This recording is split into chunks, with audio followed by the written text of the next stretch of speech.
নমস্কার দর্শক বন্ধুরা, কিচেন ক্রাভিংসের আবার একটি নতুন এপিসোডে সবাইকে স্বাগত জানাই।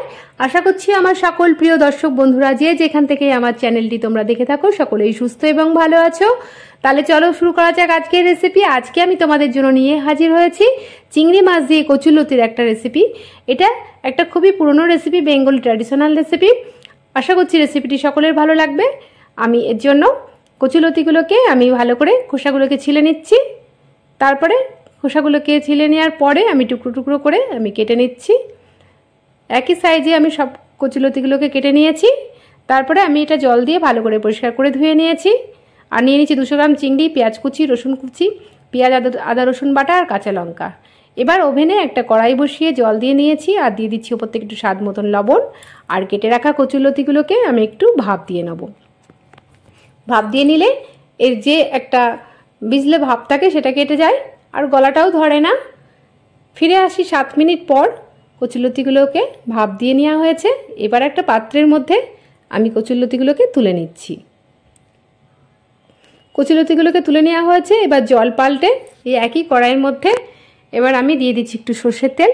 রান্নাটা সর্ষের তেলে করলে খুবই ভালো লাগে, অবশ্যই এটা সর্ষের তেলে করবে। তেলটা গরম হলে আমি চিংড়ি মাছগুলোকে একটু উল্টে পাল্টে হালকা লাল করে ফ্রাই করে নেবো। আর দিয়ে দিচ্ছি স্বাদ মতন লবণ আর হলুদ।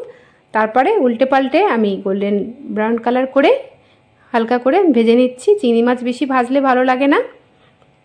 দেখো মাছটা ভাজা হয়ে গেছে। এবার আমি একটা প্লেটের মধ্যে মাছগুলোকে তুলে রাখবো।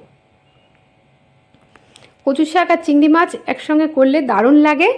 শুধু কচুলতিও করা যায়, চিংড়ি মাছ দিলে একটু স্বাদটা আরও বেশি ছাড়ে।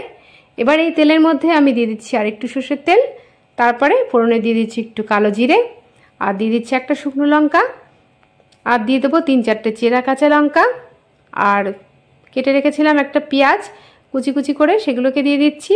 আর দিয়ে দেবো 7-8 কোয়া গোটা রসুন।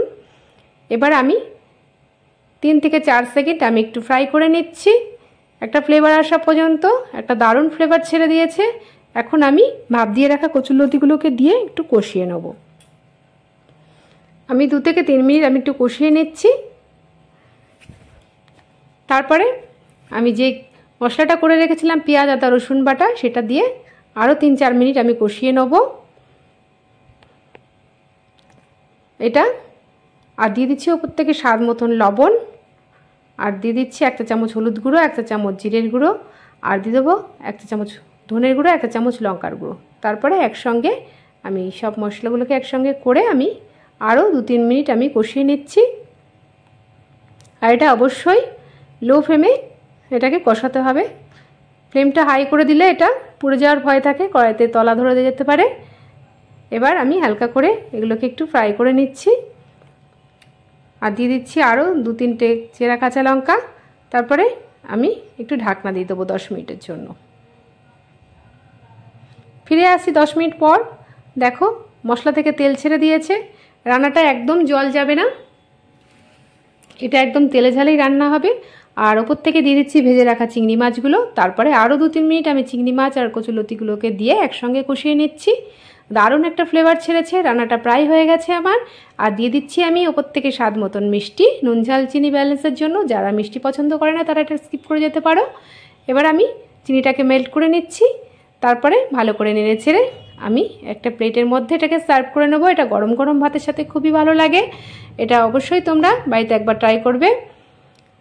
আবারও আসবো নতুন নতুন রেসিপি নিয়ে। আশা করছি রেসিপিটি সকলের ভালো লাগবে। ভালো লাগলে লাইক কমেন্ট শেয়ার করার অনুরোধ থাকলো। আর পাশে থাকা বেল আইকনটি প্রেস করে সঙ্গে থাকবে নেক্সট ভিডিওটি দেখার জন্য।